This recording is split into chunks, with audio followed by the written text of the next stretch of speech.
একজন টিকটকার সমাজের মধ্যে সবচাইতে একটা জঘন্য ছেলে, মাদকাসক্ত, চুল এত বড় বড় কইরা রাইখা এই কুকরা চুলের মানে উল্টা পাল্টা ভিডিও দিয়া এখন তার ফ্যান ফলোয়ার হয়ে গেছে 1 লক্ষ 2 লক্ষ ফ্যান ফলোয়ার হয়ে গেছে।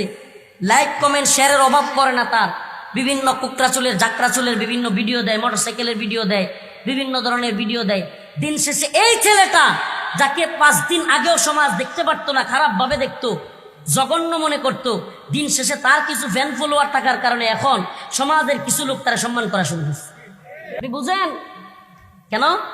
কারণ তার ফ্যান ফলোয়ার বেড়ে গেছে, তাকে মানুষ অনুসরণ করে।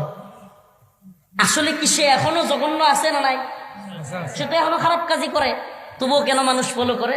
এটাকে সফলতা ভাবছে সে, এটাকে সে সফলতা ভাবছে।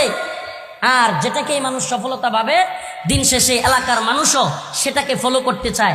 এখন সমাজের ভদ্র সভ্য ছেলেটাও স্কুলের ফার্স্ট বয়ও ওই মাদকাসক্ত কুকরা চুলের ছেলেকে ফলো করা শুরু করছে।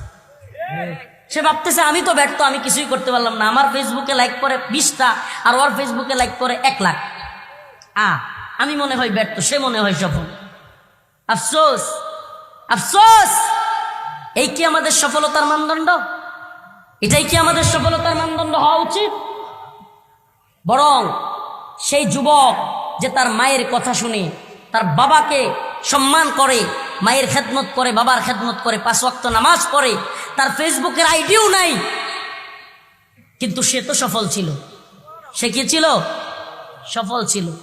কিন্তু তাকে এই ব্যর্থতার পরিচয়ের, ব্যর্থতার তকমা কে লাগাইয়া দিল?